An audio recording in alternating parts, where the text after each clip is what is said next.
Thank you very much for joining us back here in Sweden for the F1 Sim Racing World Championship 2025. It's great to have you with us. We have completed round 2 earlier on this afternoon of this incredible tournament. Now we move to round 3 of 4 in event 1. We are turning our attentions to the Bahrain Grand Prix, the Sakir circuit. Very much looking forward to this one. Joining me on the desk, I have the voice of F1, Alex Jakes, doing a phenomenal job so far, and also the host of P1 with Matt and Tommy. It's the one and only Matt Gallagher. Gentlemen, welcome back.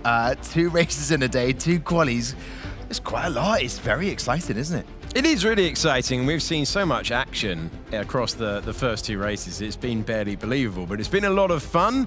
And the tests just keep on coming for the drivers now because they've got to reset, got to get back into 1-lap pace and do it all over again. Matt, talk to me about some of those highlights from quali earlier on in China. Well, it was a brilliant race again, wasn't it? Of course, Jarno Opmeer coming to the front, and great for him to get his first win with Red Bull for sure. But still, some great stories. Of course, Danny Beresnay, another podium, and coming back to the form that we saw many years ago, and it's great to see him there. And then there's some struggles out there as well. Ferrari, hardly off the mark, really. Yeah. And then also Freddie Rasmussen, Jarno Opmeer's teammate, also struggling this season so far. So I don't expect it to last for those particular examples of Ferrari and Freddie Rasmussen, but they're going to have to get off the mark soon. Yeah, we will show you the driver standards in just a second. But, I mean, when you look at Lucas Blakely and Barry Bremond for not having a point so far, who would have thought that coming into a brand new season? No, not at all. And I think that just speaks to the ultra-competitive year that we're going to have, that we are having, and the fact that Q1s used to be formalities. It's not the case anymore. We're getting big names falling at the first hurdle of every session that we've run so far in sim racing qualifying this year. Who has stood out for you after 2 races, Matt? I know it's too early. I'm not asking you who you think is a front runner, but who has stood out for you? You are asking. No, I'm asking you who's impressed you so far. Because for me personally, putting you under the spotlight. He is. He's asking. That's not what I did. He's going to ask you for me the champion's personally, name. For me personally, Danny Beresnay, not necessarily shocked me, but the return to the 2018, 2019, even 2020 form has shocked many, surprised many, but excited many because it really is anyone's title at the moment. For sure, and Mercedes have shown that with the fact that it's not just about driver talent, it's about executing your strategy well, which I think they've done perfectly with Beresnay both times. Of course, he hasn't won a race yet, but he's been on the podium both times. And I know you don't want to ask, but you do want to ask who I have been impressed by. Ismail Fassi, for sure. It has to be. Getting the victory, but also following that up with a great P4 as well.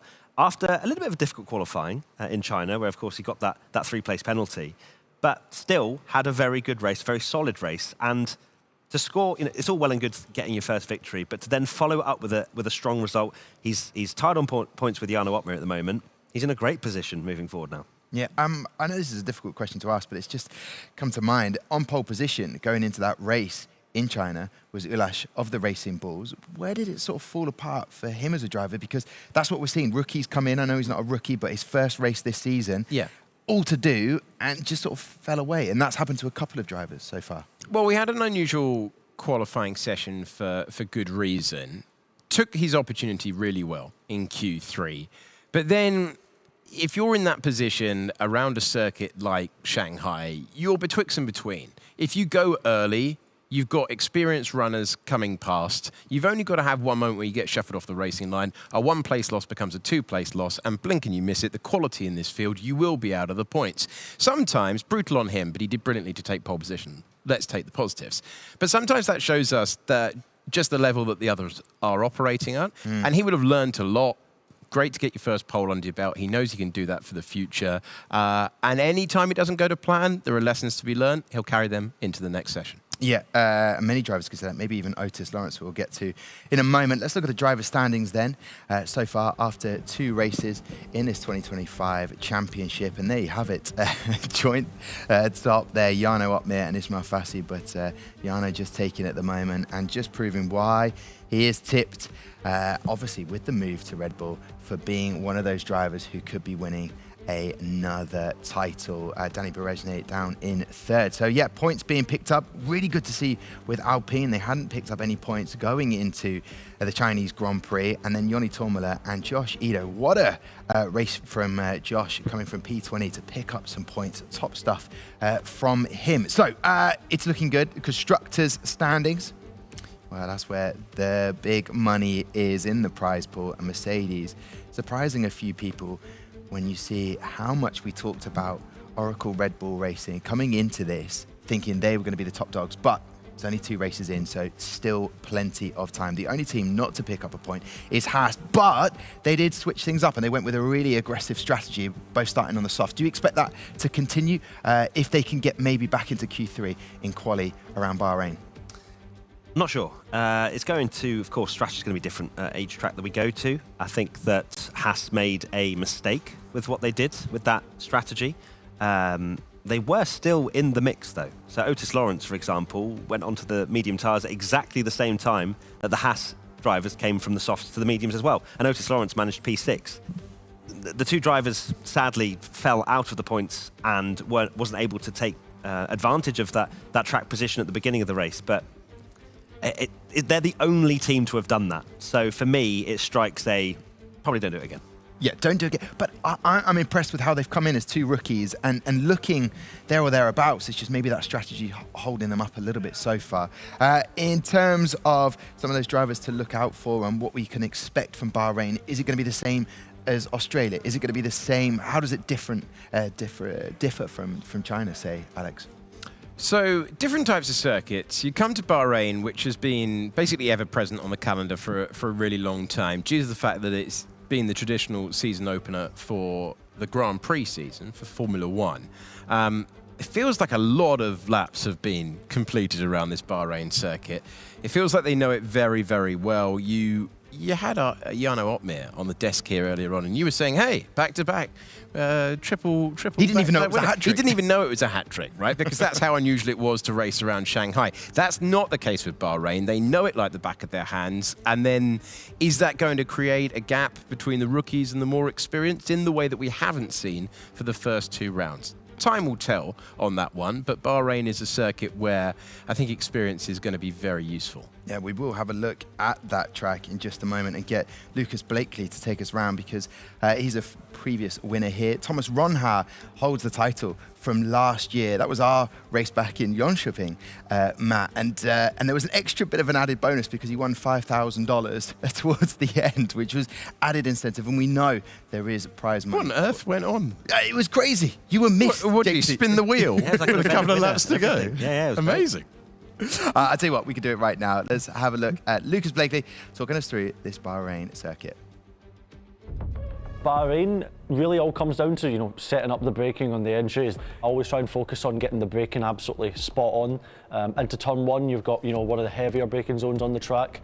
I feel like on this game, it's actually better to brake maybe slightly too late rather than slightly too early, as if you get to the inside apex a bit too early, you've got, quite a big curb, you don't want to be hitting that. So, keeping that minimum speed up through turn 1, trying to keep it flat over sit turn 2, making the distance as short as possible, basically making it as straight as you can. And then DRS open as soon as you get out turn 3 into turn 4. High energy corner, you're really attacking, demanding a lot of the car in the entry there, applying a lot of lock towards the middle, and then sort of the circuit tries to fall away from you a little bit and the exits of traction becomes a bit more demanding. Then into the thick of sector 2, you've got a really, really fast chicane, you've got to be really aggressive over the curbs. You think you're holding about 6th gear through there, so it's a lot of momentum. Very easy to get caught in the exit curb. Then very, very challenging combined sort of entry trail braking into slow speed corners with turn 8, the right-hander. And then, probably the hardest corner on the track, turn 10, really demanding on the trail braking, carrying a lot of momentum. Number 1 priority through there is to get a good exit while trying not to sacrifice the entry. Turn 12, quite a quick corner. It's over very quickly, you know, you just got to commit really hard, and then heading in towards the final set, it's a penultimate corner. So tempting to overcommit on the entry. I think that's maybe a corner where you probably want to not overcommit. You've got to spot your braking point absolutely perfect, and once you've turned in, that's really it. You've got to really commit into it. You can't really take multiple stabs at it, and then using all the track in the exit, DRS up onto the line, and that would be how I manage a lap with Bahrain. Well, from Lucas Blakely, giving us a tour around there. We're with the team manager from McLaren, Joel Chapman. Joel, we've been talking off air a little bit about how much of a struggle it's been so far for McLaren this season. Lucas yet to get any points on the board, but Alfie, however, has managed to. Yeah, it's been a mixed bag for us, I'd say. If we can bring things together a little bit in qualifying, if we can just put qualifying together a little bit more cleanly, I'm sure it will make our racing life a little bit easier. I think if you look across the two races, both cars have moved forward really well through both great strategy from our engineers and fantastic driving from the drivers. Quali has been our struggle so far. Both previous tracks just didn't quite get things together across both cars. But confident that once we show what we know we can show in qualifying, the results will start to come to us, and we'll get some more points on the board, because we're sort of sitting middle of the table so far, and mixed bag. Confidence, of course, in Lucas Blakely. You guys have worked together for a couple of years now, obviously world champion as well in 2022. Alfie, though, however, has come over from Haas. You've signed him up, grabbed him after his successful debut season, of course. How has he been, and how receptive is he of the feedback you give? Yeah, Alfie's been fantastic. He had a fantastic rookie season at Haas last year. He's joined the team and joined up with the experience of Lucas, who's, of course, a championship winner. The two have worked together fantastically well. I think Alfie's really benefited from the experience of Lucas, and Lucas has benefited from the raw pace and talent of Alfie, and they've worked fantastically well in practice. And we're confident that once we nail and we show the pace that we know we have in qualifying, then the results and the talent that we have will really start to show.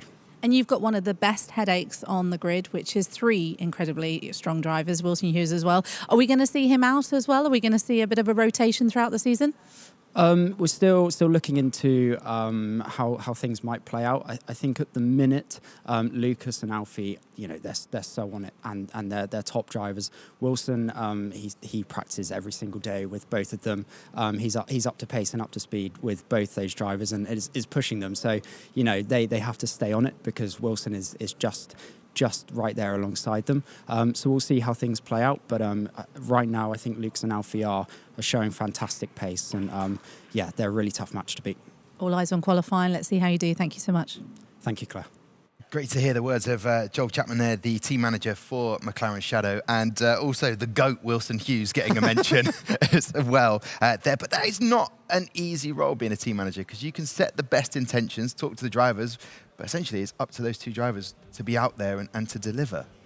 Yeah, there's only so much you can do from a management point of view before you have to hand it over and leave the drivers to do their stuff. I mean, they've got an incredibly talented driver in Butcher moving into his second season after a great rookie campaign. They've got a proven world champion, but as he says, they've got to get the basics right, and that means two cars into Q3 this season. That's proving pretty difficult to achieve for any team. Yeah, a mixed bag was his words there, Joel, and making racing life easier. That's what Joel said. Matt, you've got to make racing life easier. For some of the guys like Jarno, he makes it look easy when not the qualifying you want in a first race in Melbourne, and then managed to deliver. But McLaren haven't been able to do that just yet.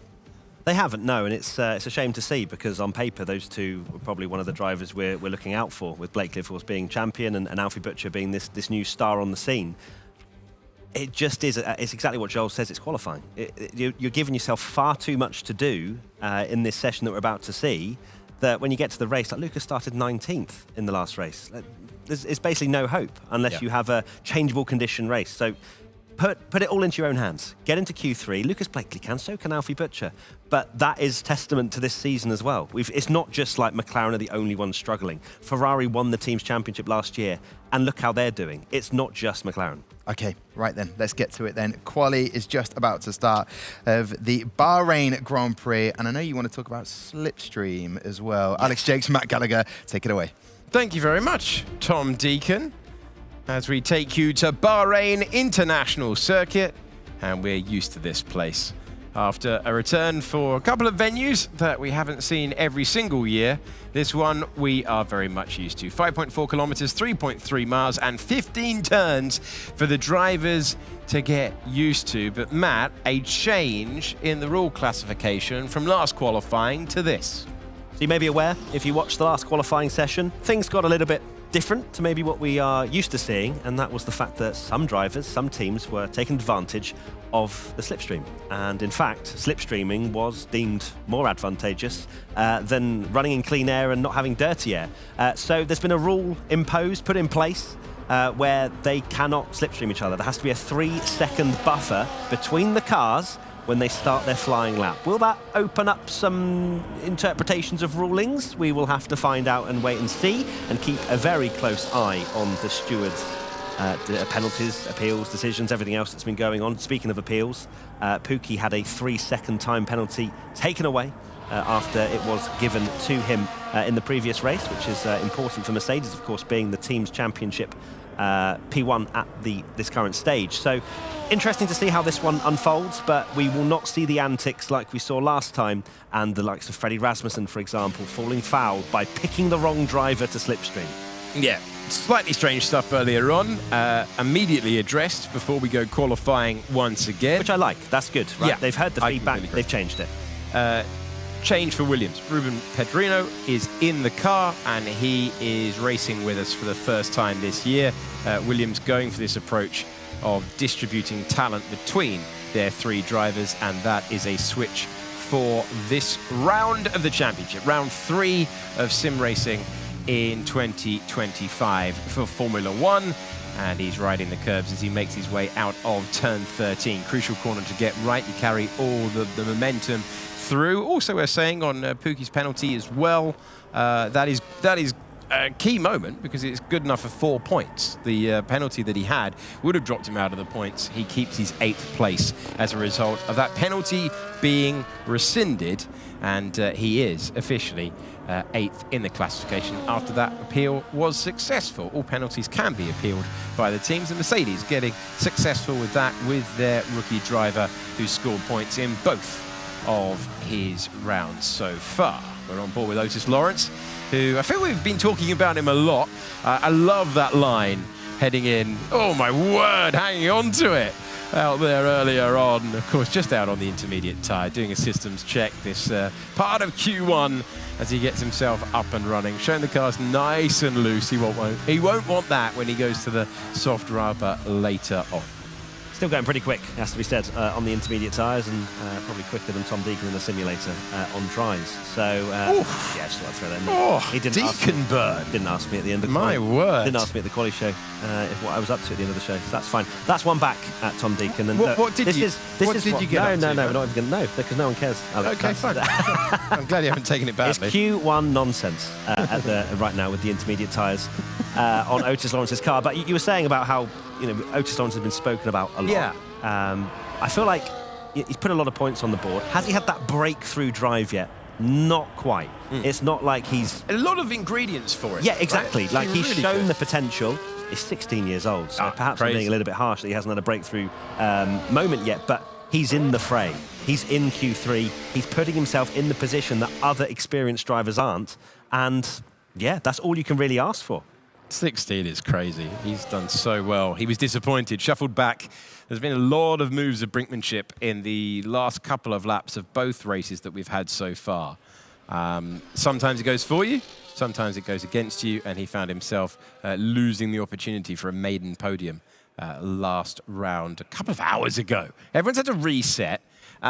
So there was a little bit of a chat about the format and the way that we do this. We don't do 2 qualifying sessions back to back. We do qualifying race, qualifying race. That is a driver request. They prefer it this way round. Everyone's done their install laps. There's not much going on at the moment, so we're still waffling for you podcast style before we get our first runs in Q1. And it is worth joining us from Q1 because of the amount of shocks that we've seen and big names falling at the first hurdle. For the likes of McLaren and Ferrari, you just can't have this repeated again and again and again, because then it goes from being a flashpoint to a narrative. Then it's something that you're consciously thinking about in a way that you wouldn't be, and it goes from instinct to thought. Exactly. And we're coming up to, well, this is the halfway point of event 1 in the sense that we've still got a couple of races to go. Ferrari and McLaren have to get a stranglehold of this. If they want a chance of winning either championship, they have to start now. We're speaking to Marcel Kiefer, our wonderful analyst on this show. He already thinks it's done and dusted. No chance for them to win the championship, just purely because of how far back they are. Lucas, huge yawn. One of the biggest yawns we've seen this season. But that is just... I thought we were going to have a yawn graphic there. Maybe we'll get one made for yawn time. But yes... Marcel thinks it might well be over already. I'm not so sure. I think Ferrari in particular last year, they put in some incredible 1-2 moments towards the end of last year, which helped them secure the team's championship. If they can start to show that form again, then they can catch the rest of the field, especially with how unpredictable this season is. It's not like we're seeing teams lock out 1-2s left, right and centre. We've got star performers, but not usually, apart from Mercedes in Australia, having 2 right at the front. Yeah. Absolutely right. And we've got Ishmael Fassi, Jarno and Otmir. Brendan going to do anything? Is he? Oh, not is this he? time. He loves the camera. We're whispering so he doesn't get a hint that we're talking about him. No, nothing that time. We've got Fassi and Otmir at the front of the championship. They're locked together on 38 points. One name you'd expect, one name you wouldn't expect. Speaks to what you're saying about the unpredictability so far. Interesting to see who's gaining confidence as this event progresses. Interesting to see who hasn't been able to dial in. We've mentioned the Ferrari pair, the new driver in the field. It's one thing to jump in midway through the day. Interesting tactic for Williams to switch drivers. For sure, with Caraton as well, a very experienced driver. They must have given Pedreno an assignment. Right, you are going to do Bahrain, and we want you to be in tip-top shape to jump into the car and deliver for us, especially when you've got the likes of Fassi there, performing at a level that maybe even Williams didn't expect. So they'll be hoping that their strategy of changing drivers is going to work, because they're right in the mix for the team's championship right now. They came into the season never having a win, and now they're finding themselves right at the top. So the strategy will be, of course, analysed at the end of this event. But we're looking at Fassi, of course, the other side of the garage, looking at the camera up and down. And that's what we love to see, is that confidence within Williams that perhaps we haven't seen in years gone by. Yeah, Ruben Pedreno, the driver change for this event. There's the man who was on pole position last time out against expectations. And the Racing Bulls team trying to repeat things. They just want to get both cars into Q3. That's always going to be their aim. I love it. Everyone's looking around going, are you going to go? Are you going to go? Everyone's chilled out for the moment. That's our most recent race winner in Jarno Otmir, who is waiting to get back racing once again inside. And you can just see the Butcher there, Alfie Butcher looking on. I like the adventurous shots of trying to find I like faces. it. I like it. Our camera ops are working overtime the accelerator pedal. Loving the crew that we've got on site. We appreciate each and every one, allowing you to bring us this. We're checking in with the engineers as well, because there's nothing going on track until now. We've got a couple of outlaps going on, and we're going to see some runs on the Red Bull soft tyre. Good job too, because running out of things to say. Oh. Speak for yourself, Alan. I had plenty more Tom Deacon slander in my locker. Oh, that never ends. That well will never run dry. Here we go then. Barry Brumand in the Ferrari. He's going to really want to not just bounce back, but separate his emotions from the first couple of races that we've had, because Barry does very much drive with not just his brain, but his heart as well. You feel the emotion and how much he cares about this. Has he forgotten about the last race in China? Has he been able to really reset himself? A good Q1 lap will be a very nice start to that. Yeah, certainly will. He was our third place finisher last year, and on that road 3 times a race winner. He was 22 points, less than a race victory away from the championship. The current conditions are clear. We've been led astray by the graphic earlier today, but at the moment the conditions are clear. We're racing with the conditions set to a setting sun as everyone's out there generating temperature and trying to find the quickest route around a circuit which we're all used to. This is traditionally the season opener, but we've moved it back in the calendar to reflect what's happened to the real event happening later in the year. Australian Grand Prix kicking things off for Formula One this year. You're going to see the yellow flag a lot in this session. That's just down to cars going slightly slowly off the racing line. And we go again. We reset and we see who can find the time good enough to make the top 15, where once that was a no-brainer. I love that line. I love that line into the early turns of the racetrack and head up to turn 4. I remember Lewis Hamilton did that once in testing. I described it as the sim racing or esports line. And it's just, he was testing out whether you could get the entirety of the car as wide as possible, trying to make that entry as wide as possible, carry in the speed. It always seems to be that all the drivers, no matter what championship they're competing in, copying someone's homework. Same thing again here. You do that in real life, you'll bring up all the drain covers. Exactly. It's slightly more optimal conditions for these F1 sim racing drivers out there. But they're just, it is awesome to see in the sense of they do not leave a millimetre to spare. How it should be as well. Wonderful precision. And this is the circuit that really displays it like few others, running 2 wheels off the road for the majority of the time. Barry Bromond out there attacking and getting it right to the brink of track limits. Just what we want to see with the DRS open, and the Ferraris go out nice and quickly. Bromond ahead of Longue, your top 2 as we begin things in Q1. And we can just about hear from him now. Guys, I'm going to wish you best of luck. You guys are very fast in practice, so just do clean laps. And yeah, pace is really good. Consistent lap is all we need. Yeah, and show them who. Yeah. Good luck, guys. Yeah, thank you. I'm going different. Good luck.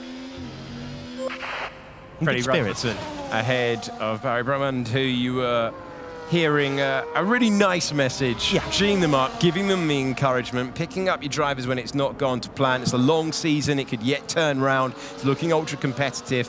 When it's ultra competitive, you get larger point swings in the championship. You're not just looking at what we might have seen in previous years where it's only going to be a 7 or 8 point swing at every single race. It's different this year. It feels different this year. One of the reasons why Otis Lawrence, every time he goes out with no fuel in the car, absolutely rapid. He's there again, isn't he, Otis Lawrence?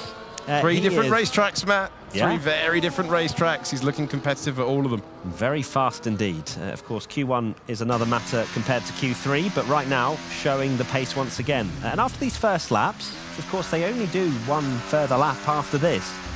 You're taking a look at the likes of Danny Beresnay down in 15th, Jarno Opmeer, our last time's race winner, down in 18th now after that first lap. So already there's pressure. Jarno's already forgotten about the fact he won in China, and now he's thinking, I've got 1 lap to make it out of Q1. This is it. It's almost like we've got a mandatory champion who must go out in Q1. Extraordinary stuff.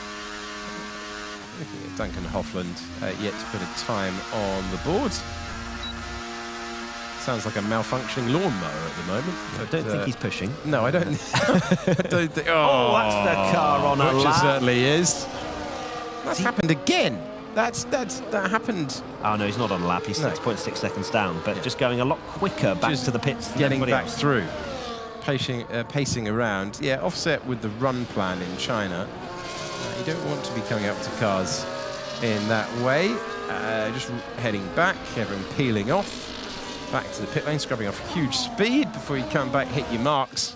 We've got a warning if you speed in the pit lane. And it's Otis Lawrence on run number 1, who's ahead of Freddie Rasmussen. And it's Bromond, Fraschi ahead of Manley. Ronha in contention for victory last time out. Harry to settle for a podium. And Lucas Blakely, Nicholas Longue, Butcher, and then Pookie rounding out the top 10. Bashi's retired from this session, so he is happy with that lap that he's set in 4th place with a 26.195, and he thinks that's enough. He's not going to be surpassed by the bottom 5 at the end of this Q1 session. Of course, Track Evolution will kick in. Brumand has retired as well from this session. Retiring meaning, I'm not going to take part in Q1 anymore. I'll see you in Q2. That's the message that they're sending. Very interesting to have that much confidence straight away, not even discuss it too much, just the outlap. That's all they needed in terms of discussions. They know roughly the benchmark and what kind of time they need to hit in order to get through to Q2 safely. And of course, they want to save a set of tyres, which is exactly what they're attempting to do. Brumand, of course, in 3rd place, Fassi in 4th. They are both separated by 0.02 of a second. They've both had the same thought as well. So, putting their feet up for a bit, but there's plenty to sort out further down the order. And as we find ourselves looking at the drivers who will be checking over their shoulder, we'll have Longue, Butcher, Johnny Tormula, Josh Edu, Ismail Fassi finding himself down there. That's a little bit of a shock given the season so far. And then Pookie, Lee, Blakely, Pedrino, who is making his first start in the championship, and currently at the back of the field, the driver who was at the front of the field for the last race, and looking to move up now. Oh, sorry, my timing page is way out of kilter, and so I shall redo that order again. Josh Edu in 11th, then Pedrino in 12th. Our pole sitter from the last race, Ozildarim, finds himself in 13th, and it's Gal Beresne, Lee, Tormula, Otmir down there in 18th, then Crozen and Hoffland, the drivers who are concerned with progression into the next part of qualifying. 1 minute 33 to go here in Q1. It arrives so quickly, doesn't it? After our little podcast at the start of this Q1 session, it's already towards the end. And the top 6 have decided, nope, we're not going to do any more laps in this session. So Blakely, the first driver in 7th, who thinks they are not safe. Let's have a look at Ozildarim. Very close to the pit wall once again. I would imagine that's due to the track surface, similar to China, and how Marcel pointed out that going towards the pit wall was the sort of flattest and nicest ride for the cars. Ozildarim's going to want to bounce back after a disappointing race, it has to be said, from pole. Just fell away, sadly. And, of course, no slipstream tactics. If you're just joining us, they've changed the slipstreaming rules. You cannot slipstream or stay within 3 seconds of the car ahead on track. And so this is why we're seeing lots of clean laps out there. It's a good decision and a good change to have made coming into the Bahrain Grand Prix. So now we're seeing the true raw speed, no elements of luck in the sense of who you pick to slipstream. It's looking neat and tidy, but in a season of fine margins, when the time really comes down to hundredths at most of the while, your entry, your corner speed, absolutely vital. Having no snaps, no corrections, picking up the throttle as early as possible. This is always such an important corner for that throttle pickup, because it's going to cost you momentum if you are slightly hesitant on the throttle. And now, with the clock running out, the checkered flag will wave. Ozildarim, who took his first pole position in the championship at the last round, can he get himself into the next part of qualifying? He goes to the top of the pile. It looked a good lap, and it is a good lap. That'll be concerning for the rest of the drivers. Of course, Ozildarim, put in a very solid lap, but in China that was due to other factors as well. But he's gone fastest of all. What about Gal? Goes 9th. That'll be very crucial for the likes of Ronha and Manley. Maybe slightly less sweating. Let's see now Alfie Butcher over the line. He goes fastest as well. Yep. So I reckon we're getting a little bit of squeaky bum time, for want of a better phrase, Alex, for the drivers that have decided to retire. However, only 5 need to not go slower. Longue's gone fastest. Watch the bottom 5, currently occupied by Beresne, by Lee, by Crozen, Tormula, Otmir and Hoffland. That's our bottom 5 at the moment. Moving up, Josh Edu, who climbed 11 places. Superb run in the last race. Over the line we go. Brendan Lee right on the bubble. He's the vulnerable driver. Jarno Otmir, can he find a way through? Yes is the answer. And Otmir digs himself out of trouble and gets himself through into the next part of qualifying as we go over the line and eliminated at the last. Pookie's the big one, I think, for Mercedes, out in 16th place. Oh, that's a big moment. Pookie, Hofland, Lee going at the end there, Krozen and Joni Tormala, the drivers to fall at the first hurdle. It changed right at the end. The big question was, could Otmir deliver under pressure? And yes, was the answer. Pookie, Hofland, Lee, Krozen and Tormala, the bottom 5, and exiting at the end of Q1. This world champion exiting in Q1 continues. This time it's Brendan Lee. Talk about confidence as well. We're just speaking about how those drivers stayed in the pits, tried to save a set of tyres, Ronhar being one of them. He cleared Pookie by half a tenth. That was all it was between Ronhar in 12th and Pookie in 16th. Oh, my word. So they left it very tight to get that extra set of tyres in the bank. It worked out for them, but could so easily have not. Yeah, that is...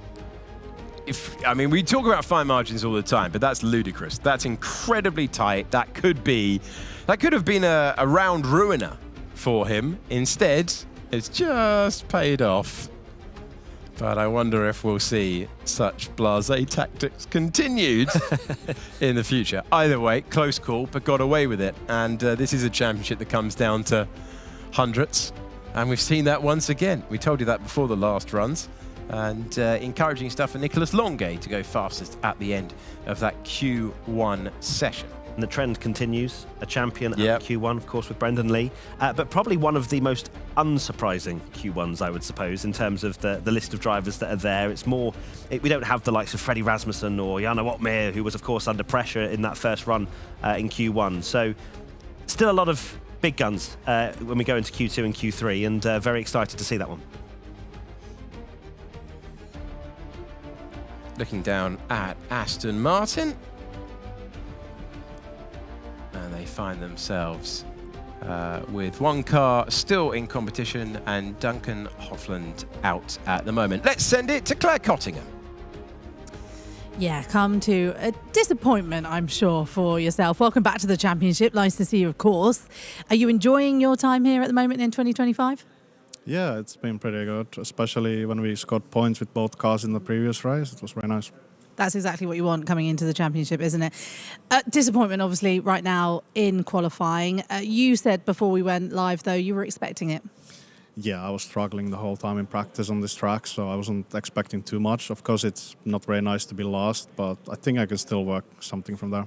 It doesn't seem like your normal race pace, though, so there's some sort of positive to take from that heading into the race. Yeah, like my race pace is very strong on this track, so I'm hoping there's some more chaos like there's been in the previous races and I could climb back. I was going to say that's what we need right now, a bit more chaos in F1 sim racing for 2025. What are you expecting then to come out of this race? I hope I can still score points. Maybe not very good points, but maybe P9, P10. I think that should be the goal. That should be the call. How are you feeling, though, in yourself? Are you feeling good? Yeah, I'm feeling very good. It's very nice to be back here and finally get going. Exactly. That's what we like. Thank you so much. Go well in the race. Thank you. Joni Tormala in conversation with Claire Cottingham after finding himself out in Q1. We'll reset in a few moments and we'll get back out there for Q2. The drivers ready to compete. And I think you're right, Matt. I think that's the least surprising Q1 session that we've seen so far. Just the way, isn't it? You see it with all the great drivers out there. There's always going to be a track that doesn't suit your style. Joni Tormala saying that he would never want to be last, but given encouragement by what he's seen in the first 2 rounds, where you can't count anyone out, all the strategies are viable. We've seen contact, we've seen clashes, we've seen great overtakes, and we've seen all 20 drivers being key participants. And what I love the most is that Joni Tormala, from 20th on the grid in that interview, thinks, yeah, I can still score points. Yeah, I like which that. is just the state of this game and this championship, in the sense that overtaking is possible, especially with the ERS usage, like Jarno Otmir said after China, and the fact that there is more strategy to it. You can choose when to deploy, when to go on the attack, when to defend with your energy. And that opens up a world of possibilities, even for drivers that are knocked out in Q1. So I love the positivity from Joni Tormala. Will he score points later on this evening? We'll have to wait and see. Nicely set up. As we go out there for an exploratory run in Q2, it was a session that really came to the boil late on. I feel that everyone's experience around this circuit means that this is the most relaxed I've felt the studio so far, the arena so far. Maybe it's because it's our second one of the day and everyone is into the groove, into the way of running, knows what they can expect. It was a good lap under pressure from Zelda Rem. He delivered when he needed to in the last session. He certainly did. And this lap will most likely be a set of those Q1 tyres moved on into Q2. You've got every single driver out there on an outlap. Of course, there was a selection of drivers that saved a set from Q1, and they will reap the rewards going into Q2 and hopefully also Q3 for their sake. As we see Gal going into turn 1. No surprise, we see the aggressive turn-in on the steering wheel. A method, a technique in this particular game to try and get the rotation as we head into this next right-hander, and a very tricky section here. The curbs love to spit you out, Alex. This is just the way the curbs ride with the... it's just obviously beautifully done by Gal, but by most people that watch that, it's very difficult. So you get through there, you survive, and then you go, okay, right, now one of the trickiest braking points in the Formula 1 game calendar, the downhill double left-hander. Try and trail brake into there if you dare. It's so difficult, but it's so rewarding at the same time. Once you get through there and you're happy with your lap, the rest of it's pretty plain sailing. And then you are climbing up again through the sweeper at 12. To 13 we go. Let's listen in. Waiting, waiting, waiting, then standing on the throttle, climbing the crest of the hill, and now we're heading for home. Turn 15 doesn't really exist, so this is the last real corner on the racetrack. Make the entry as wide as possible. Maybe not quite connecting with the apex in the way that Thomas Gal would have wanted to. And he comes across the line. And goes fastest of anyone so far as he puts a time on the board, immediately beaten by Fassi, by Manley, and by Ronha. Those drivers, the top 4, I believe, all saved a set of soft tyres from Q1. Gal missing the apex there at the final corner. Does Freddie Rasmussen have such troubles? Of course not. It's Freddie Rasmussen. What kind of lap time? Nope, straight into the pits for Freddie Rasmussen. His, I wouldn't say troubles continue, because it's only the first lap in Q2. It'll be the final lap that really matters. But some of the drivers not even bothering to finish their lap and just were using it as a sighter, or perhaps made a mistake. But either way, Otmir in 9th, all the way down to Blakely in 15th, yet to set a lap time. We might have a little bit of a lull now before we see those final flurry of laps where we try to keep you updated on 15 drivers coming over the line within 45 seconds of each other. But always enjoy that. But remember, they have to stay at least 3 seconds away from each other. Otherwise, they will be investigated. Which might make things slightly easier. Fingers crossed. In a few moments' time. As we see Ronha, who played things really nicely in the last race. Strong tactics and had the oldest tyres in the way that he fought through all the way to the end, claiming that first podium of the season after the disappointment of round 1, where it all fell away towards the end of the race when he had been in contention for a podium there as well. He is the driver to beat as it stands, trailing his way back to the pit lane. Lovely flow to this racetrack with that really tricky turn 10 that you were talking about, the lock-up generator that we get all the way through. Zelda Rim pushing on, and pushing on to the pit lane. Driver who's currently ahead of Ruben Pedreno, who is our driver swap in the Williams. Yet to see the hand of Otmir, Bromond, Beresne, Rasmussen, Longuet, Butcher, or his teammate Lucas Blakely, who's made it through into Q2. I'm really excited for the race later this evening, Alex. Bahrain, whether it's real life or in sim racing, I feel like it just always delivers. It's just one of those tracks. You just get excited for it, don't you? You really do.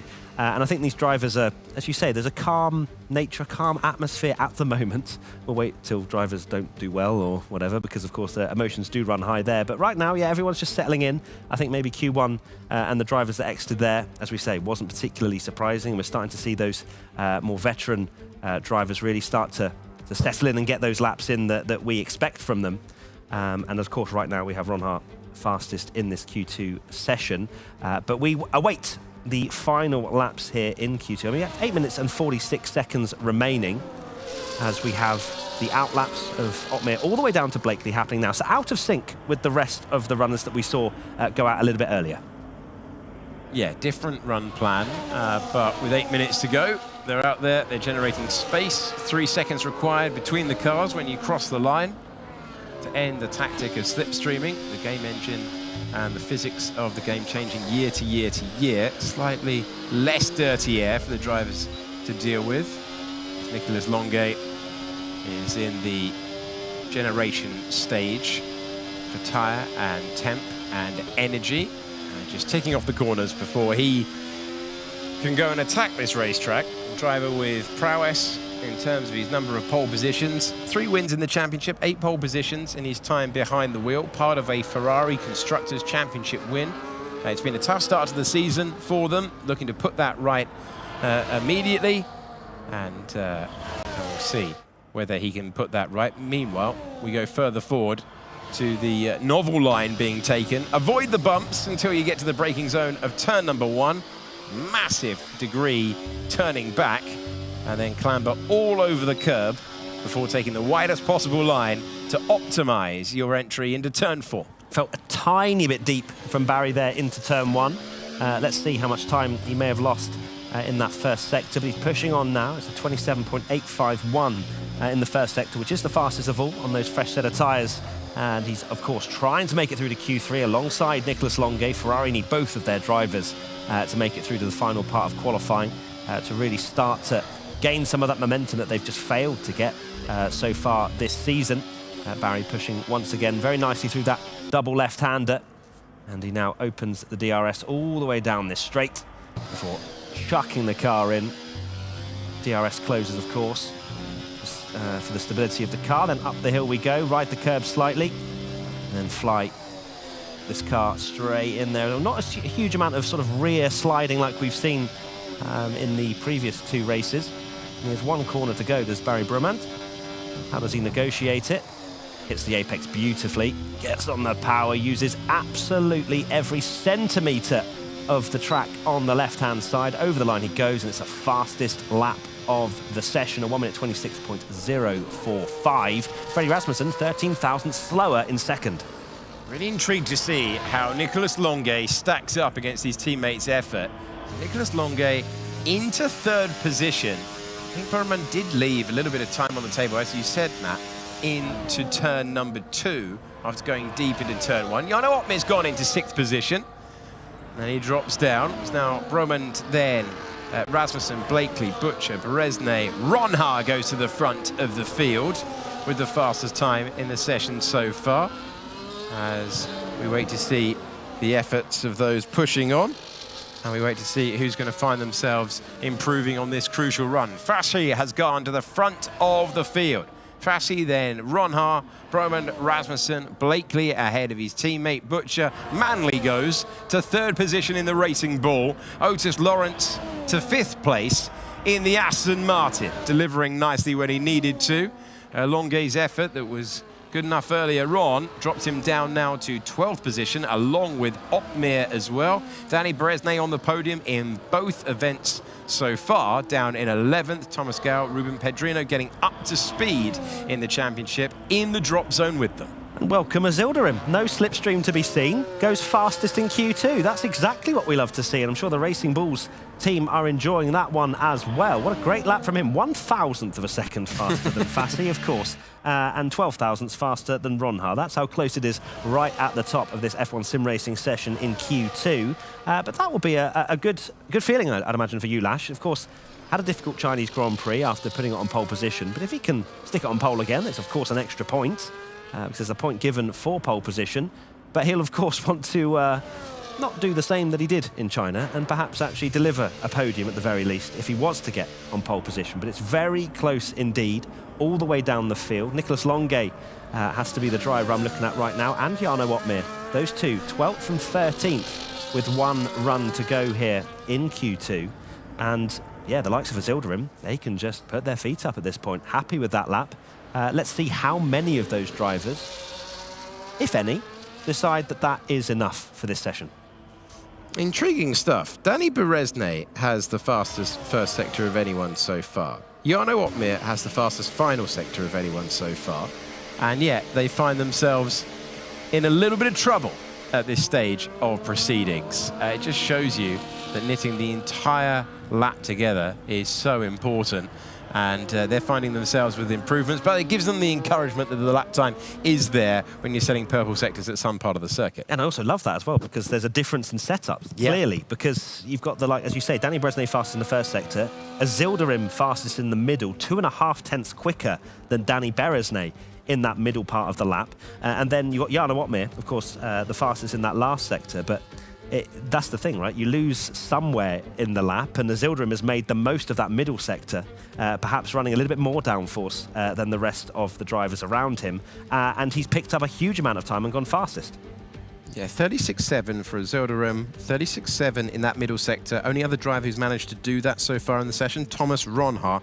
Everyone else slower in that part of the circuit. So it speaks to that setup bias that Matt just described for you being the right way to go at this stage.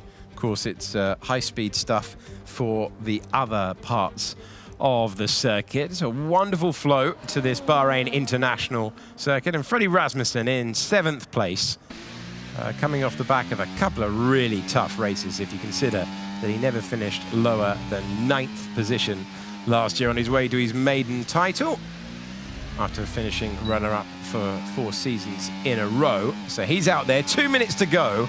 This is the difference between fighting later on for a top 5 or the win.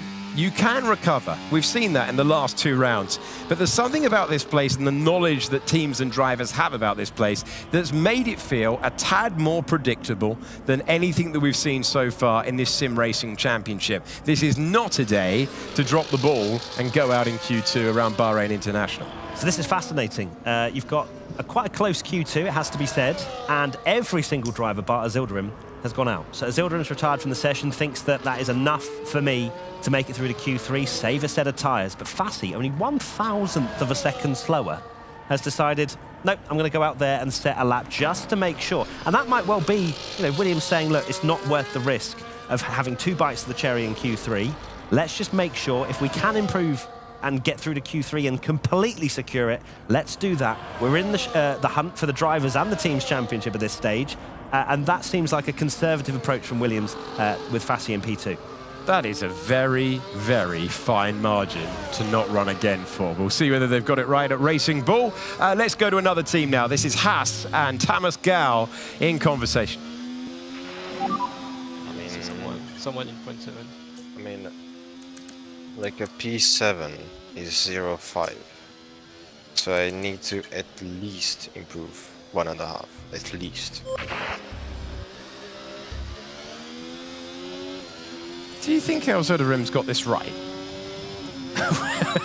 I'll tell you in around 2 minutes' time, if that's okay. It's going to be really, really interesting to see whether they've rolled the dice. Whether this one works out for them or not. Either way, fastest at the moment. Let's see whether our pole sitter from the last round makes it through into Q3 for this one. Danny Beresnay, currently in the drop zone, needs an improvement. And if you can see how close it is between going through, going fastest and going out, it really is down to every single braking point, every single moment that you apply lock. The more lock you apply, the more speed that you are scrubbing off. Try to minimize the turn through there. Look quick for Danny Beresnay. Needs to be quick for Danny Beresnay because he's chasing an improvement, and he's got one. Up to 4th position. Alfie Butcher, what can he do? 4th position for him now. And then it's Nicolas Longuet up next. A driver who's shown good speed around this circuit in the past. One real corner to go for the Ferrari driver. They're spread out a lot more than they have been. Barry Bromont has gone quickest of anyone so far. That's one Ferrari. Where does the second one go? Second one isn't finding the pace at this stage. Only 10th on the bubble. Otmir goes to 8th. Next one is Lucas Blakely trying to get through. He goes to 8th position. Longuet is out. Otis Lawrence is out as well. That's a bit of a surprise given the open 2 rounds of the year. Pedrino's gone. Josh Edo needs a lap. Josh Edo finds a time good enough for 8th. And Thomas Gal gets himself up to 6th position with the last effort across the line. And that is a session completed. Once again, super tight. Jarno Otmir out. Freddie Rasmussen out. out. Nicolas Longuet out. Again, the big names are falling in this confounding championship. This is absolutely baffling, to be honest with you, Alex. What a Q2 session that was. Of course, Nicolas Longuet pretty upset with himself once again with that one. Sadly not making it through. But it's just scalps on scalps on scalps, isn't it? Just every single session. Otis Lawrence, of course, he was running very strongly and has been the entire season in qualifying in particular. You can see that, you know, feeling very sorry for himself at the moment. But I can't get enough of F1 sim racing in 2025 and the qualifying sessions and just everything else. Danny Beresnay, smile on his face. He's happy. Yeah, incredibly tight stuff there. Or is he happy? Is Beresnay happy? Yeah, he made it through, I think. Our timing. Sometimes we'll look at the graphic. Yeah, we'll just wait and see what's actually shown. We'll see what the graphic says, sometimes shall the we? timing's Because like, you know, we're going to keep I'm not getting on with my iPad. I'll be honest. And I've already read you a wrong order in this session so far, so I don't want to do it again, especially when we got to the end of the session. Well, really dramatic stuff there. And it all came down, once again, to very, very tight margins. We've got different timing pages telling us different things. I think Danny Beresnay is happy. Yeah, I think I was right. To cue you in on what we're saying at this stage. Anyway, we'll bring you the classification in a few moments, and then we'll remark on what we've seen. So there you go. Eliminated Jarno Opmeer, our most recent race winner, commanding win as well. Very, very authoritative drive earlier on. Freddie Rasmussen making it both Red Bulls. Nicolas Longuet, and we know he's got performance around this circuit in the past. Otis Lawrence, who's been flying over one lap, and Ruben Pedrino out in the second part of qualifying. What is going to happen next? You know, you had that question about whether it was the right thing for Ulash to do it. Yes, it was. Yes, it was. Thank you for that. That's why we pay you the big bucks. I was going to answer. No, I appreciate that. Just thought I'd just make you very clear.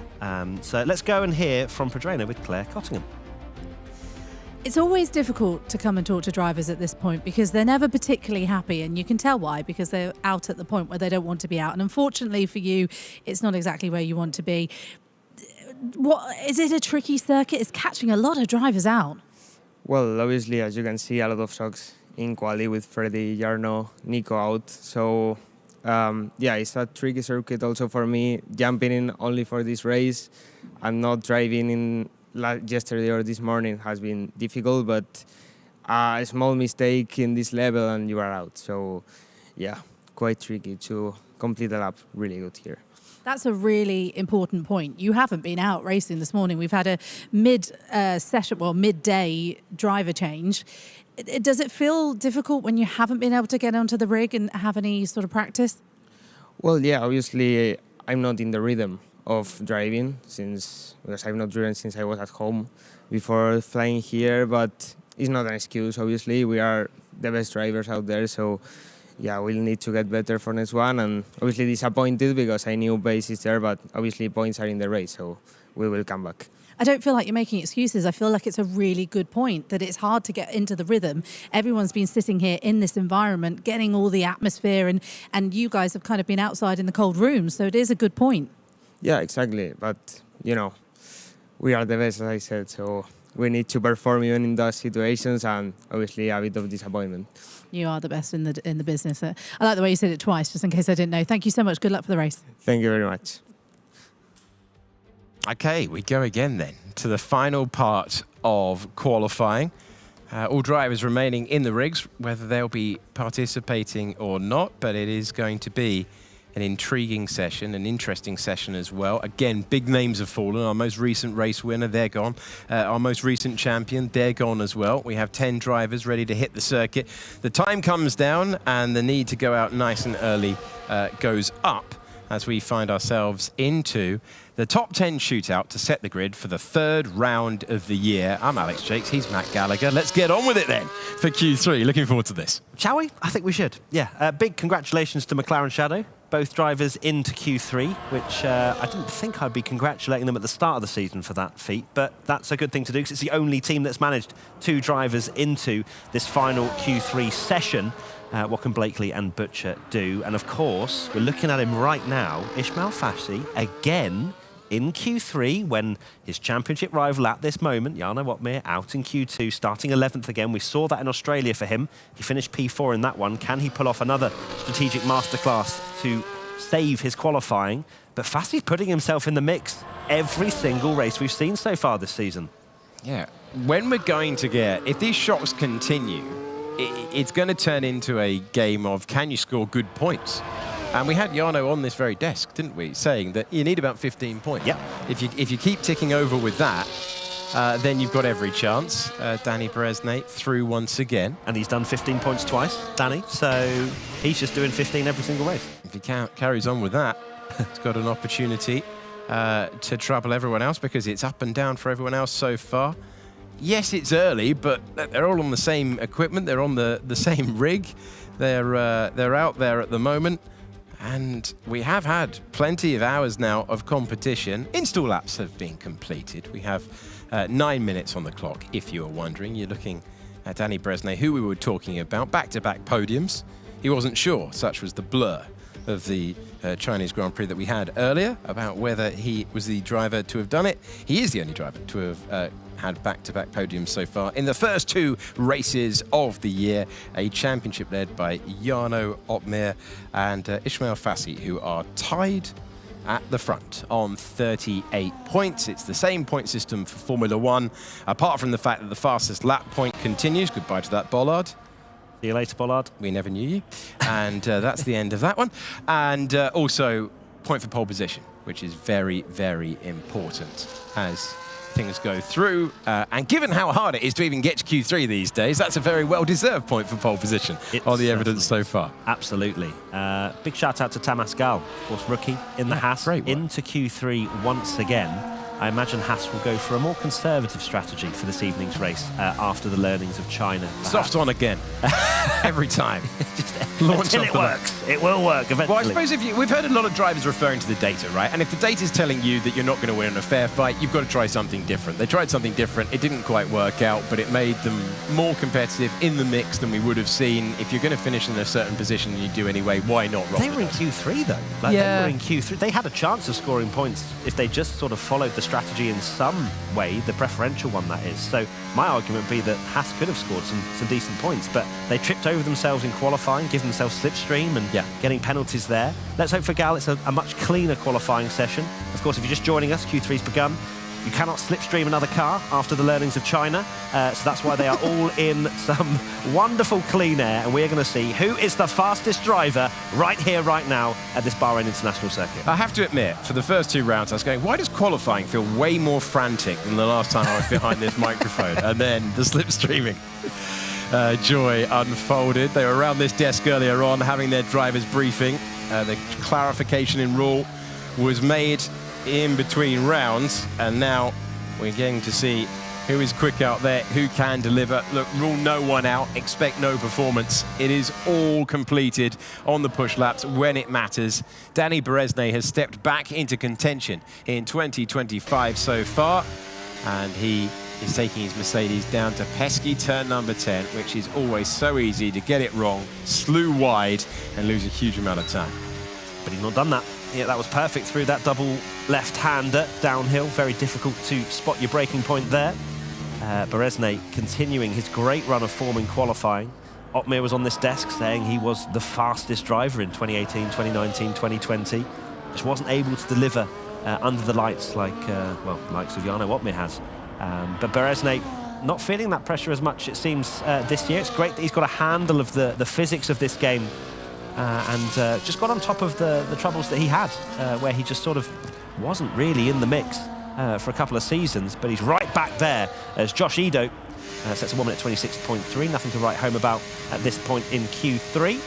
And Beresnay, I believe, actually has invalidated his lap time. Barry Broman, though. Barry Broman goes to the front of the field. Sorry to interrupt, Matt. I believe it was turn 13 that Danny Beresnay went wide. We had a long shot of it. I think it was Beresnay who went beyond the white lines at that point. Thought you'd use the iPad then. I was like, I know, I'm not getting on with the iPad. I'm not enjoying the iPad at the moment. Barry Bromand finds himself on a 1:25.843. Zilderem won that pace, absolutely superb. Ron Hart ahead of all of them with these first runs in Q3 that matter so much. Alfie Butcher is another driver who is going to push on now, looking for a time that takes him further forward. Ron Hart, then Bromand, then Zilderem, then Fassi. The top four at the moment. Lucas Blakely finds himself in 5th, Butcher is in 6th, and it's Gao. And Edu, at least it was, Tom Manley has gone ahead of his teammate. He's gone P3. Some very decent laps there from Ron Hart, Bromand, and Manley. Again, Manley just showing that there's a huge amount of raw speed for Tom Manley this year. Just needs to convert that into some big points in the races. He's showing that qualifying is a specialty of his. Just needs to be able to manage that race. All 100% of it. We've seen 95%, incredible from Manley. He was ahead of Otmir in Australia, but wasn't able to bring those points home. So yeah, with one final run in this Q3 session, it's going to be fascinating to see how this all shakes out. Of course, some drivers running on fresh tyres, some not, depending on if they've been able to save a set through this qualifying session. And Ron Hart at the front at the moment, and he's going to, as much as, you know, second place is great in China, it would have hurt a little bit, especially against Otmir. The rivalry there is just one that I can't think of a better rivalry in F1 sim racing at this current stage. So it's going to have hurt him a little bit. He's going to want to be on the top step of the podium, and this is the kind of message that he wants to be sending. Yeah, great first run. Gives him the foundation to improve for run number 2. Barry Bromand will be so pleased to find himself in contention. And Tom Manley there. We're looking at Danny Beresnay, who had his time deleted for going all 4 wheels beyond the white line. He then has an opportunity to go again, but he does so with no time on the board. So if he gets it wrong again, looking at a P10 start, but he'll know where he lost the time. I believe it was turn 13, the one in the background there that you saw. Tom Manley trailing back to the pits as well. On for P3 at the moment. It's been a great day for one lap pace when it comes to the Racing Bulls so far. They'll be delighted if they're locking out the second row. At the moment, that's what we've got. Having a look at some sector times, because I do enjoy looking at the data, and Manley is the fastest first and third sector, but Ron Hart a couple of tenths clear in that middle, and that's where he's really gained that 65 thousandths overall advantage between Ron Hart and Manley. So different setups once again, it seems, between those two drivers, but yeah, Ron Hart, a master in that middle sector.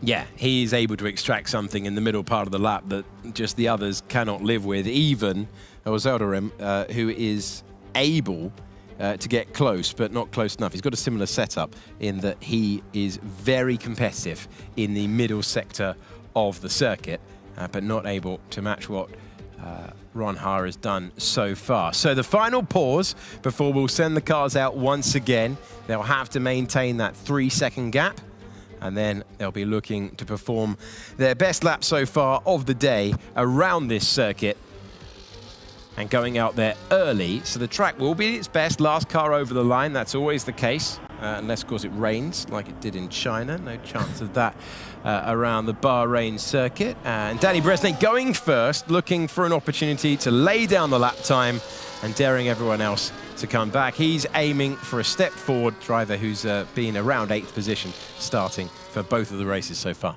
Well, here we go then, 2 minutes to go in this Q3 session, and we've got, well, almost all of the drivers, 3 to go to come out on their outlaps, prepare the tyres.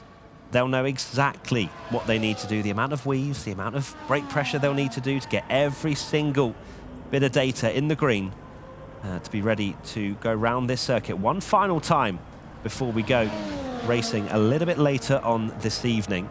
The Racing Bulls are doing a phenomenal job in qualifying. Of course, Zilderem on pole earlier on, Tom Manley and Zilderem 3rd and 4th at the moment.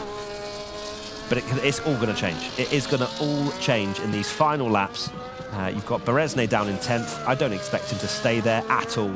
And I can't wait to see these drivers go to the absolute limit one final time. Looking forward to it. Just a correction on what I said about Danny Berezne. He did start the last race in 5th place, lost a couple of positions off the line, so early stages he was in that 8th position. He doesn't want to start around the 8th position. He'll be looking for a back-to-back top 5. And can he find a way to fight back into that top 5? We're on board with him, seemingly back to great form. A strategy in Melbourne, run to spoil the races of others, one that he believed gave him the best chance of winning the last race. Can he give himself a platform to attack from later on? He's pushing on, looking for a time, at the very least, that counts this time. Yep, fastest first sector of anybody for Berezne there. He was half a tenth quicker than what Ronha managed on his fastest lap. We'll keep an eye on the middle sector when he goes through it. DRS wide open for Berezne, but it was a very, very quick first sector for the Mercedes driver. He'll climb up the hill and watch to the top right, and we'll see exactly where he is sitting on this lap time. It's a 1 minute 4.611. I can't do mental maths that quickly, but it's looking like a very good lap. Danny Berezne has got through the corner that cost him last time. 1 to go. Picks up the throttle nice and early, keeps all 4 wheels within the white lines, up through the gears, flat to the floor, over the line, good enough for second. That's a big lap under pressure. Now, what can the rest of the field do with the checkered flag waving? We're checking in with the Ferrari of Broman. Can he find himself back to the front row? That's where he was until the last few seconds. Can he take it back from Danny Berezne? Can he take pole? No, he stays in 3rd. Next up, a former champion called Lucas Blakely, who goes to the front of the field with the clock at 0. Josh Edo goes to 3rd position. Alfie Butcher, only 8th for him. Does anyone else have an answer? Ozeldarim goes to 7th place. Can anyone spring a late surprise? The joint championship leader is round the final corner. Fashy coming across the line. Can he displace the McLaren man at the front? Oh, he can! He can at the last! By 0.03 of a second. Thomas Gell goes to 7th, and now we're going over the line, and are we going to see an improvement? No, we're not. And Ronha's in 3rd, Fashy's delivered, and it's Tom Manley out there. Tom Manley, the last car circulating, and that's it. That is it. Tom Manley not going to improve. Fassi on pole. Again, look at him. He's loving life. Got the moves off the racetrack, got the moves on the racetrack. A second pole of the season, and it's going to be Fashy and Lucas Blakely at the front of the field. Then it'll be Thomas Ronha and Josh Edu as we get another late surprise in F1 Sim Racing 2025. What a quali session. Again, every single time I feel like we're saying it. Fassi, fastest of all, delivering right at the death. I felt like Ronha. I just felt like there was something there on that final lap that he was just going to steal it away. But he didn't manage it. He's still 3rd on the grid. Didn't improve in that final run, which is surprising for Thomas Ronha. You expect to see that marginal improvement on that final lap. But Fassi, once again, you can feel the atmosphere again in the studio because they're all there chatting about their quali performances. I'm sure we'll get to speak to him very shortly, but a result again for Williams. Yeah, having never won before in the F1 Sim Racing Championship, suddenly they're looking contenders everywhere we go. And Blakely as well, up in 2nd. So important for him. Huge. That he dialed himself back in to contention. He needs a big result later on. 2nd place front row start gives him every opportunity of it. If you consider that our most recent race winner is in 11th, our most recent champion is in 12th, it's turning into one of those topsy-turvy seasons. Ismail Fassi absolutely mobbed by the Williams team, ran through this studio and just congratulated him. And he even had the smiles coming into quali for the cameras, for everybody at home. He just seems, as you say, guys, absolutely dialed in. And I don't know about you, watching that Q3, just watching both Red Bull drivers in Freddie Rasmussen and Jarno just sit there, nothing they could do. It really is turning up so many surprises. now you've had some time to just decompress, reflect on 15 seconds, yeah. all of those 15 seconds, gentlemen. But all you get today. It's all action day 2, isn't it? I have spoken to the Apple genius. He will be coming in to talk iPads in a bit with the people on the desk here, Alex. And the well will never run dry with the Tom Deacon banter. No. Gentlemen, a highlight for you in terms of what you've just witnessed there in quali around Bahrain. It's got to be the lap at the end to take pole position, because you felt that it was wide open between multiple drivers there. But that was ludicrously close. That's almost more what we're used to. But then a name that we have to remind everyone didn't score points in the second half of last season has roared back, taken maiden poles. That's now 2 poles for the season, now the 3. Taking his maiden win as well, when that wasn't a foregone conclusion. Looking every ounce the contender right now. I know it's far too early, so do forgive me this, but when we came into this round 3, joint leaders, Jarno and Ismail, well, that's gone out the window. You get a point for finishing on pole. Yeah. He is now your driver standing leader, and he looks like he feels no pressure at all at the moment, Matt. It's interesting, isn't it? Because it's all well and good him winning a race, but then the pressure comes. Then you all of a sudden you're leading the championship. He delivers really well in the race earlier on, finished 4th, and now to then bring it back again with another pole position. Fastly, I think he said in maybe the post-race interview from the first round, I didn't really expect to be here. I didn't expect to be fighting at the front, to be championship leader. But he belongs there, clearly, because he's not feeling the pressure. You have to deliver to your utmost potential, and he's done that in every single session so far. Yeah. All right, well, let's hear from him right now. He's with Claire Cottingham. Well, Ishmael, we meet again. Congratulations, pole position. Were you as surprised this time as you were yesterday? Absolutely, yes. First attempt, I forgot to turn on the DRS, so I lost like a tenth and a half on the main straight. Last attempt, like Alex Limorte, my engineer, said, just go for it. And that's what I did, and I just got pole again. You did literally just get pole again. Where is this coming from? I mean, again, like we spoke yesterday and we had a little sit-down chat. You were really impressive last year, but double pole back-to-back is incredibly impressive coming into this championship. I mean, yeah, I'm amazed, like you know. To be clear, I'm not amazed. I think you're an incredible driver. Like, I'm just saying, it's an amazing feat. Yeah, it is. I just can't believe it. Two poles out of 3 qualifyings. What can I say? I'm just happy. The confidence has been there since the game was released. As you can see, there you go.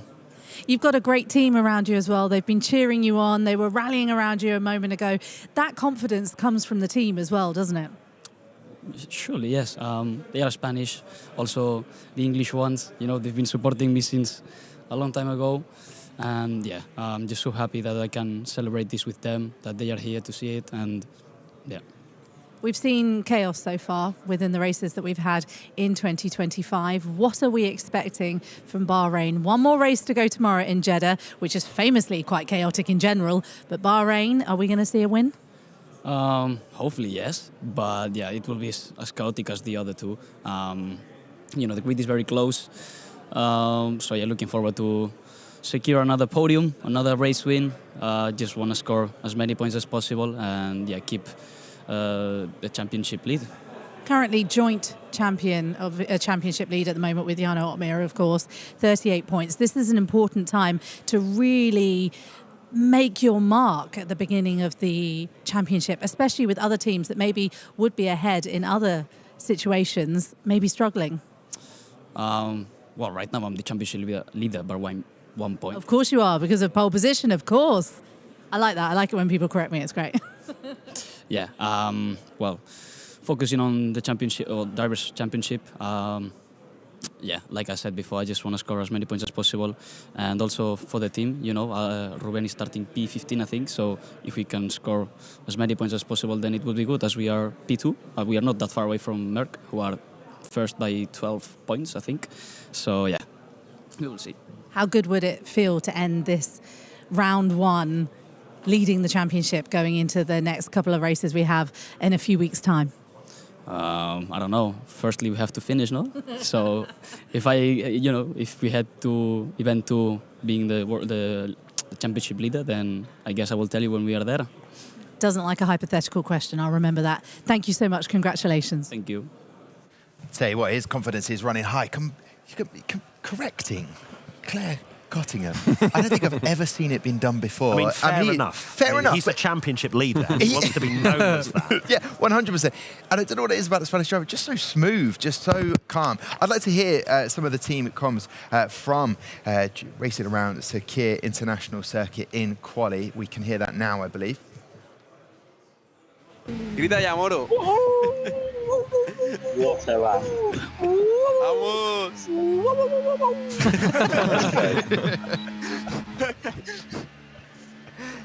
Yes.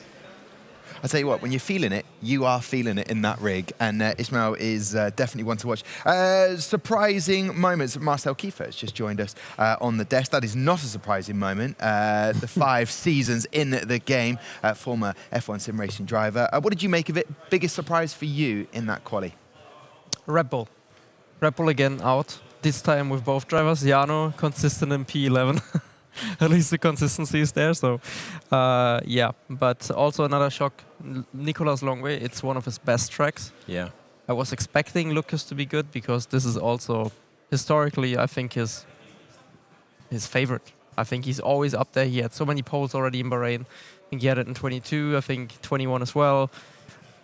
I'm not sure about 23, but he's so strong on this racetrack. Lawrence also for the first time not making it to Q3 and quite emotional. But I mean, he has lots to learn. So yeah, I think just in general a clean quali. There were not any moments where you're like, oh my god, the driver made a big error. It's just it was super tight and a couple of errors driving wise, but it's not like you could see it right away. It was just way too tight to. Some drivers made it through, some made it not, and in the end, Fassi was on pole. For Ferrari, all the hopes sort of ride at the moment on Barry being in P6, going into the race later on at 21:15 Central Eastern Time, just to remind everybody to make note of that. But anything can happen. It's about that race pace. You heard from Ruben Pedreno at one point saying, look, there's no points apart from finishing on pole, so we'll leave it for the race to get those points. But biggest shock for you maybe in quali, Alex? I'd have to agree with both Red Bulls going out in that session. It's unusual to see multiple champions in the same team. It's unusual for multiple champions in the same team not to make it to Q3. That's a really strange one. It's turning into a strange season, though. But it's become the norm. Yeah. 3 qualies in, that is the norm, Matt. Yeah. Any other surprises for you? Josh Edu, up in 4th place. I think that was a really good performance from him. Not surprising in the sense that I don't think he's got the pace, but just to be up there in this kind of season where you have to deliver to the absolute utmost potential. So to see Edu up in 4th, I'm interested to see how we can do later this evening. Marcel, can we focus on the track a little bit before we go racing in a bit? Of course. So, I mean, we have 15 turns. It's a very, very difficult racetrack, but also that makes a good difference for the drivers.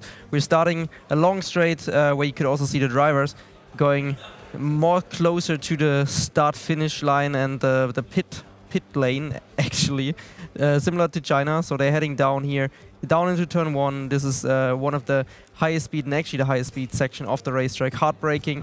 It's actually good to overtake on the outside because that turns into the inside for turn 2. Then you're heading up the hill towards the end of sector 1. One more corner to go. Also very tricky because the corner is kind of falling away from you and there's a little dip on the exit. In real life, it's quite easy to lose the rear end there, depending on the wind. Then you're heading into sector 2. We have this small S section here, as you can see, going through 5, 6, and 7. In turn 8, if you're close enough through 5, 6, and 7, you can actually do something. But yeah, it's not the most common place to overtake as the run towards that corner is just very short. You need to have better tires or just an Otis Lawrence setup with a lot of wing, and then you can maybe launch a move on someone. Then heading into the most difficult braking zone, turn 9 and turn 10, where you can lock up the front left quite easily, and another DRS zone, which is not a usual overtaking opportunity, but like I said, if you can manage to stay close, maybe you can launch something into turn 11, which is a high-speed corner in 5th gear. Very early, full power, then still flat through turn 12 into sector 3. braking on the curb on the left, which is also a place where you usually lock up. Then you head towards the outside of the curb, and you could see all of the drivers. They're using all the tracks. It looks like they're going off the track, but they're always in touch with the white line. Now, one more braking zone to go into turn 14, where they really have to make sure they brake as late as possible, because the corner, again, it's turning into another small right-hander where you're also using all of the track, and then you're heading back towards the pit lane wall to minimize the bottoming out effect from the cars. I feel like you were playing one of those games where if you went out of the line, it would zap you. I was panicked. It reminded me of like the days of having a magnifying glass just for a little bit. Thank you very much for giving us that insight into where to attack on the circuit. And as we've seen for the previous two races, Alex and Matt, I mean, it doesn't really matter where you start on the grid because anything can happen. I mean, Joni Tormula has got it all to do, just like Josh Ido did in the last race, starting in P20. So it's possible for any of these drivers to gain some vital, important points for their team. Yeah, there's big opportunity. It's worth saying that our winner, though, we have had a converted pole and someone win from P3 on the grid. So as wild as it has been, it's very handy to still be at the very front of the field and inside the top 5, I think probably a prerequisite. The amazing thing is that we've seen drivers spring themselves into mid-race contention, and then that's changed the complexion of the entire race. So I'm expecting to see that once again. We're looking at what the Red Bulls can do. Can they make early progress? But then Danny Perezne keeps rolling up. He's posted in the top 5 once again for the second quali session in a row. If he can keep ticking over with 3rd, 4th, 5th all the way through, given the peaks and troughs for so many of the heavy hitters out there, he's going to go deep into this championship as a contender. And I don't think many would have expected that at the start of the year. Maybe not even him. No, maybe not even him, because he's got a cheeky smile on his face for sure in between races. Matt and Marcel, I want to ask you this. He starts in P12. What is, and you've driven with him, you've been part of a team with Freddie Rasmussen. What is going on right now, and how will he be adapting to this fortune that isn't what we're used to? I mean, Alex even said, as you commentated, he's never finished outside of P9 last season. So yeah. What's going on for Freddie, and how is he going to adapt? I mean, honestly, Freddie usually has very bad event ones. It's quite a common theme. Last year he didn't, so that's why he had a better run for the championship title. But this year it seems to be the same thing as always. And when I was teammates with him, he's just always saying, unlucky, season's over, like after race 1 already. So I don't really read much into it. I think Freddie will still have a really great season. He's going to bounce back. He's a very talented driver, so I'm not really concerned about what's going to happen there. But speak about event nerves. Is there anything to say about the fact that Otmir, probably one of the, if not the biggest heavy hitter here, joining the team, is there anything there, do you think, with Freddie, with the Otmir alongside him? I think for storyline and for us to cause a little bit of drama, it would be nice, but Freddie really doesn't care who's next to him. I thought that was going to be the answer. Honestly, like, he does not care. It could literally be Max Verstappen beating his teammate. He does not care. Like, he's there to win. He wants to be P1, and that's everything. That sounds like a couple of fist bumps from Marcel. We're just waiting and just, cool, we'll do it afterwards. Let's look at that pole position lap from Ismail Fassi. Can you talk us through what you noticed by watching this, Marcel? Yes. So, like we already have seen, the drivers are getting very close to the pit lane wall just because the floor would scratch the surface and they would bottom out, and they brake after the 100-meter board. A lot of lock-in, but he manages nicely to get close to the apex. Cut a lot of turn 2 up the hill. Now you can use the inside curb, but you don't have to. He's positioning himself already further to the left, crossing over to maximize track distance again. Flicking the wheel in again. I think Fassi mastered that. I think that's why he's so fast. Like, he's very good at flicking the wheel in, and he's attacking the curbs in the S section beautifully. Now probably again, flick. Yes, there it is. 3rd gear. Super early on the power. You don't actually see him like have any sort of issue with the traction, and again, he's flicking it in. It just looks beautiful. It looks like Fassi's on rails, honestly. I think everyone knew this guy had potential, but this handling and this year's game seems like it's his, so I actually rate him as one of the drivers. Oh, there it is, the first time when you can actually see him break traction. That was not perfect. Then up the hill, still 3/10 up. What can he do into sector 3? Again, flicking it in a little bit, not too aggressive. Great exit, gains another 0.5 tenth, and now just 1 corner to go.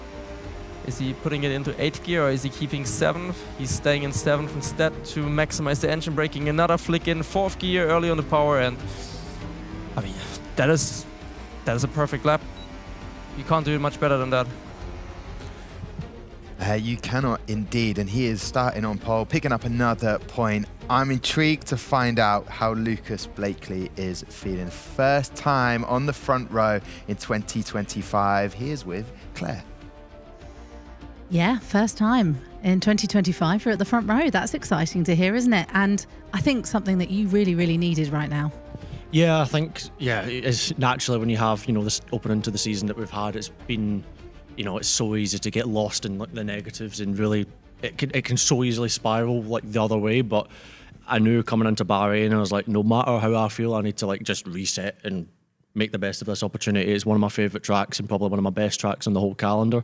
So yeah, I knew this was an opportunity, and I knew that I just had to just give it everything and see where we'd end up, and it was good enough for the front row. So yeah, very happy to bounce back from a tougher one earlier today, but it's not how it's not how you start, it's how you finish. So just gotta keep going and keep trying. Yeah, I came over to you and I said, congratulations. You were like, well, I'll take that. And I thought, well, it's P2. I mean, how do you then take on this challenge of where you start? Because we've seen a lot of movement within races. However, obviously Ismail Fassi showed that you can win from pole position, or however you want to move forward. How are you going to really take on a race like Bahrain, because it can be a little bit chaotic? I think, to be honest, at the moment, like any other race, we just go into thinking with the same process, the same ideas, deciding the strategy, making sure you stay in the race. It's so easy to get knocked out or literally look at last year. I had my front wing taken off, which so easily things can change in a blink of an eye. So you've got to be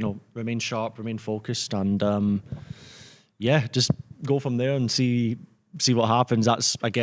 That's why it's so difficult, is because you just don't know what's going to happen. You don't know who's going to have good race pace, because qualifying is one thing, but we'll see. I think it's going to be exciting. It's one of my favourite races, so yeah, the goal is to just try and compete for the win as best as possible and bring home good points for the team with both cars. It was a tricky season for you last year, and how did you approach your off season? Was it a real step away from the sim for a long time? Did you go back into the sim how did you approach the off season?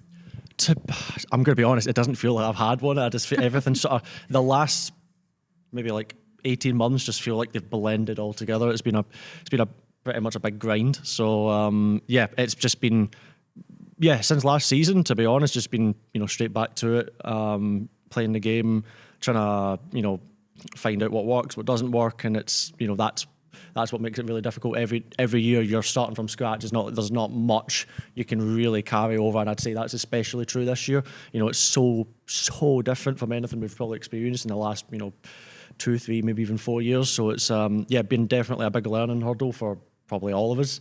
But yeah, I just approach this the same as I always do. I just go out there, race my heart out, and see what happens, and do myself and do the team.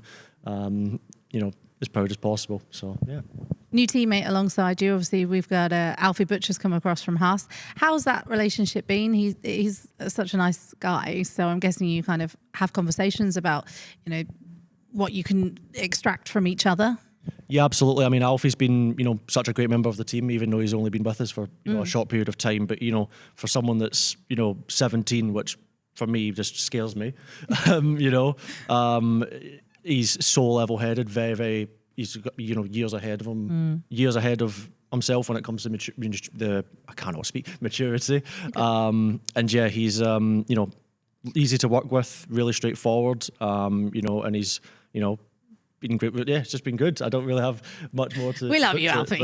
Yeah, exactly. I mean, he's just good, and he's really quick, and he pushes me and he pushes the team, and it's it's great for everyone. So yeah, he's been great to have on board, and I'm sure we'll continue working really well together going into the rest of the season. And are you quite surprised how this championship is shaping out over the last couple of days? We've seen some of the big hitters maybe struggle a little bit more than other times, and some new winners, which is great. And it's just been an interesting start to the 2025 season. Oh, 100%. I think that if you look at the 3 qualifyings we've had so far, I've had a Q2, then a Q1, and then a Q3. So it's about I'm getting the full range. So, and I think, but that's true for so many of us. Like, it's been such a yo-yo, and I think that's one thing with this game is it's so hard to find a rhythm, be consistent. It's 1 minute you can drive a lap that you think's the exact same, but it can vary 2/10. So it's really, or in extreme cases it can. So it's just really, you've got to be really, really focused. I mean, that Bahrain quali,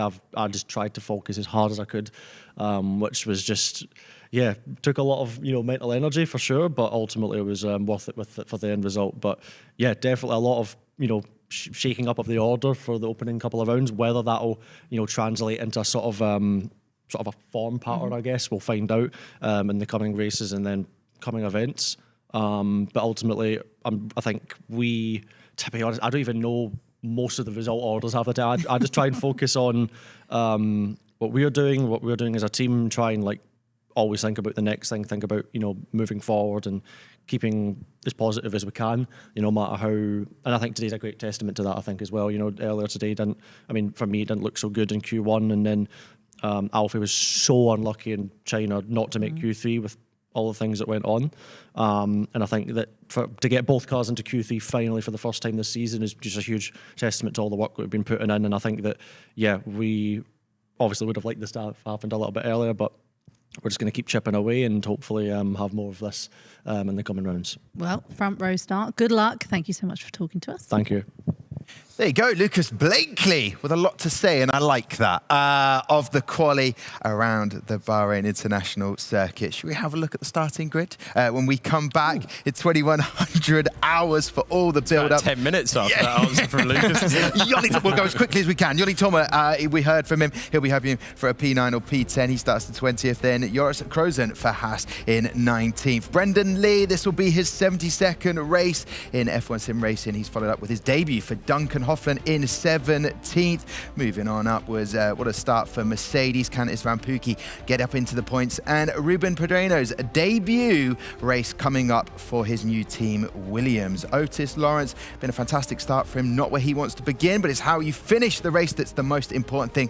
Followed up in 13th by Nicholas Longue. In 12th position, he's the reigning champion. It will be his 60th race in sim racing, followed up by his teammate Jarno Opmeer in 11th. 0.003 of a second off Lucas Blakely, missing out on Q3. Alfie Butcher in 10th, and Ulas, what a start for him in his Racing Bulls career. This will be his 14th race. In 8th place, Tom Manley, looking for his second ever podium. Thomas Gao, 7th for Haas. Can they get their first points in the Constructors title this year? We'll have to just wait and see. 6th place for Barry, and obviously 5th place start for Danny Beresne.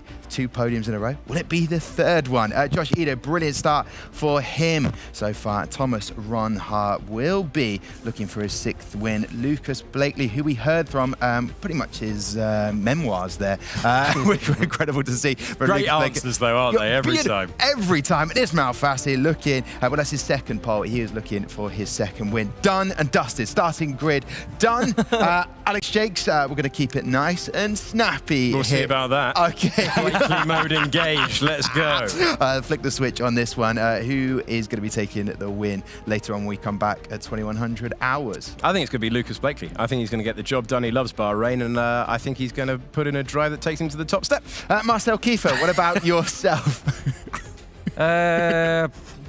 Vamos, Fassi.